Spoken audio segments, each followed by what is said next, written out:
Marahil, nagtataka kayo kung anong ginagawa namin dito. Hindi po kami kakanta. Hindi ko may... Wala po kami ibebenta. Wala po kami ibebenta. Meron. Magandang hapon, Collegiate Cards. Welcome back sa aking YouTube channel. Ayan, napanood nyo naman po siguro itong ating first clip na kung saan makikita nyo nga po dito, Collegiate Cards, na mayroong sinabi itong si Bossing Vic Soto. Tinuturing po kasi ito ng ibang legendary cards na pagpaparinig ni Bossing para po sa kabila. Dahil alam niyo naman kung ano po ang registration ng kabila para po sa trademark na Itbulaga. So, for merchandise. So, hindi raw po sila magtitinda. Bakit nga ba naman magbebenta ang TVJ?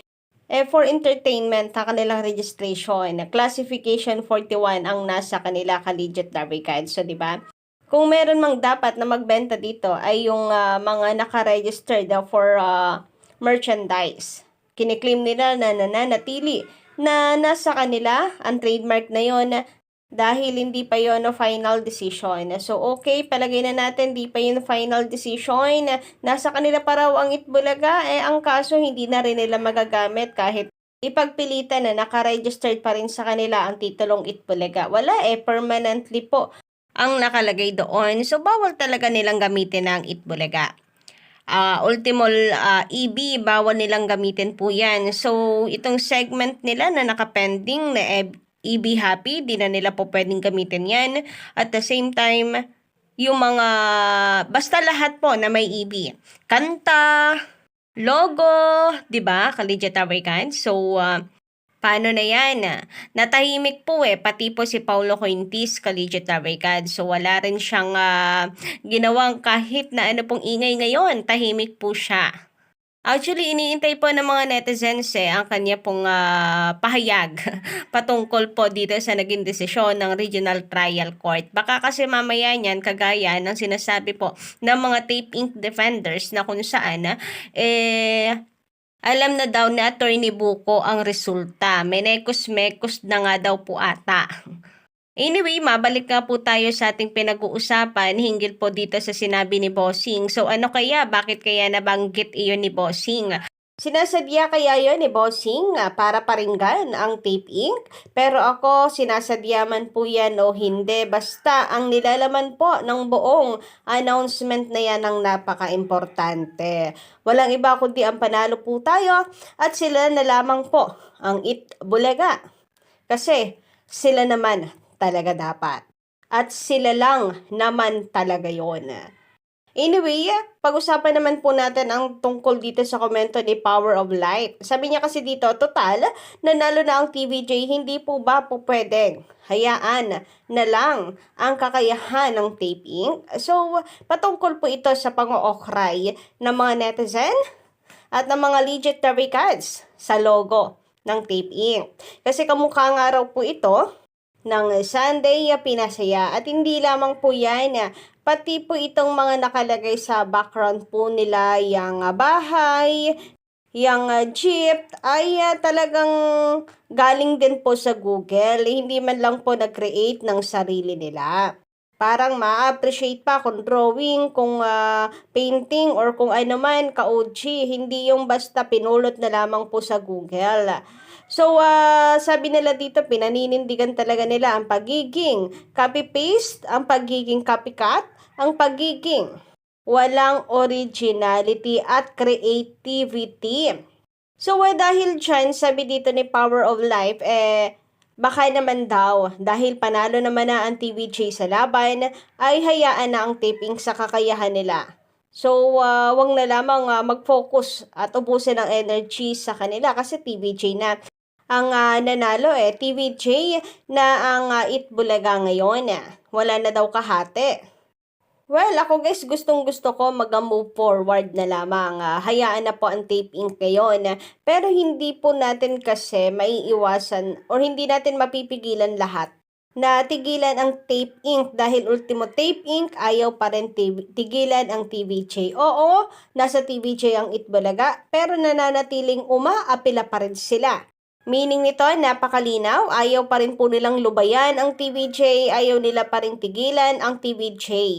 Gusto pa rin nilang bawiin ang titulong Itbulaga sa TVJ kahit meron na po silang na-receive na order mula po sa korte na kung saan bawal na nilang gamitin ng titulong Itbulaga. So, paano rin po titigilan ng mga legit Taricans or ng mga netizens ang Tape Inc. kung ayaw rin po nilang lubayan ng TVJ? Sabi nga po, diba, Spills, maghintay lamang daw ng paghihiganti. At isa pa po is that nung nasa kanila ba, itong titulong Itbulaga, tinigilan ba nila ang Tape Inc. nitong mga bashers? Ng mga tape defenders, ang TVJ, di ba, nasa kanilang Itbulaga pero hindi nila tinitigilan ang TVJ. Kesyo Thunders, Kesyo Laos, Kesyo Boring, Kesyo dumidilim daw ang paligid, mga ganyan po ang komento nila. At manggagaya daw ang TVJ. Mga angkin, walang utang na loob sa Tape Inc. Walang hindi marunong tumanaw ng utang na loob. Mga angkin, gahaman. So parang bumaliktad lang din naman ang sitwasyon ngayon na nasa TVJ na ang titulo. Hindi po talaga basta-basta mawawala po ang bashing na matatanggap ng Tape Inc. Sabi nga po ng iba nating mga commenters, ng mga netizens ay parang malabo atang mangyari yon. Dahil until now naman, hindi man ginagamit ang taping katitulong Itbulaga, nananatiling umaapila pa rin sila at gusto pa rin agawin sa TVJ ang titulo. So, paano mananahimik ang mga fans? Kagaya po nito, alam mo, di mo pa rin basta-basta mapapahinto ang mga bashers na i-bash ang tahanang walang bubong. Iyan ay dahil sa ginawa nilang pang-iinsulto sa TVJ at Itbulaga, kaya intay-intay ka lang, huhupa rin yan na maglalabas ng saloobin ang mga legit Taricans. So ngayon pa lang siguro talaga na ilalabas po lahat-lahat ng mga legit Taricans ang kanila pong mga saloobin. Kaya tad-tad pa din talaga ng pangbabatikos ang taping kahit na nasa TVJ na ang titulong Itbulaga. So, kumbaga, ang say ko dito, kaya ganito, ka-legit Taricans is fresh na fresh pa kasi. Sariwang-sariwa pa. Pero once na tumahimik na din po ang mga panatiko ng tape, pati po ang mga host dito sa pagpaparinig ko, huhupa na rin po yan, huhupa na rin. Kasi 'di ba at the end of the day ang importante naman ay nasa TVJ na ang Itbulaga. So baka isang linggo wala na rin yan. Fresh na fresh pa kasi yan ngayon. Kaya di natin madidiktahan talaga lahat. And yan naman po ang inaasahan, 'di ba? After po ng balita, talagang marami po ang magre-react.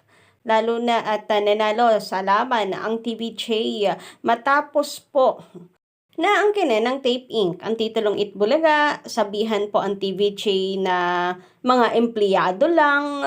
Ito pong si Suset Doctolero, gulpe talaga kung makapagsalita po sa TVJ ay grabe. Empleyado kung makapagdiin, empleyado lang ang TVJ. Tapos pinagtatawanan pa niya sa kanyang mga comments. So, after po ng lahat-lahat ng yon, after everything, talagang hindi po maiiwasan na pag-usapan po talaga ito. So, ngayon lang naman po yan, huhupa din po yan. Samantala, sabi naman ni Sir Roy Michano Mogon, bakit hahayaan ng TVJ ang tape? Umaapila pa nga. So, ayun na nga, patuloy kasi silang umaapila pa. So, bakit nga hahayaan sila? TVJ nga ayaw nilang hayaan na lamang na gamitin ng Itbulaga. Mag-aapila at mag-aapila pa rin sila dahil ayaw nilang mapunta sa TVJ ang Itbulaga. Sabi naman dito ni Nina Kyob, kahapon ka lang ba ipinanganak o lubhang ligwak utak mo? Umaapila pa nga, di ba? Hindi ba sinasabi nga nila na 44 years na sila? Kaya nga so ano lang, tahimik lang sila ngayon. Pero the mere fact na sila po ay umaapila pa, ibig sabihin hindi nila tanggap. Natalo na sila. Hindi nila lulubayan ang TVJ, so bakit natin sila lulubayan? So yan yung usually mga comments ng mga taong bayan, ng mga netizens or ng mga commenters natin dito. So yon ang kanilang tinig. Maybe rinding-rinding nga po sila ngayon dahil sa pangbabatikos na kanilang natatanggap kasi 'di ba sayang-saya sila, ang ganda daw ng logo nila, ang ganda daw ng pangalan nila. So tuwang-tuwa sila, gandang-ganda tapos biglang ay hindi tanggap ng netizen, ay pangit pala, ay questionable pa din, ay hindi pa rin enough. So dahil ano sila no, nasa highest level ng kanilang excitement at kasiyahan tapos biglang nung makita ng netizens, iba'y pala yung feedback. Nakakapanlumo naman talaga yon. And buti ba sana kung binabatikos lang talaga, hinahanapan lang ng butas. Pero hindi Talagang kalait-lait dahil copy-paste. Pag sinabi kasing logo, may pinaghuhugutan yan. Pag sinabing logo, may meaning yan. Hindi yung parang nagpasa lang ng project sa school. So yun lang muna guys, ang ating update. Don't forget to click the subscribe button and notification bell for more updates.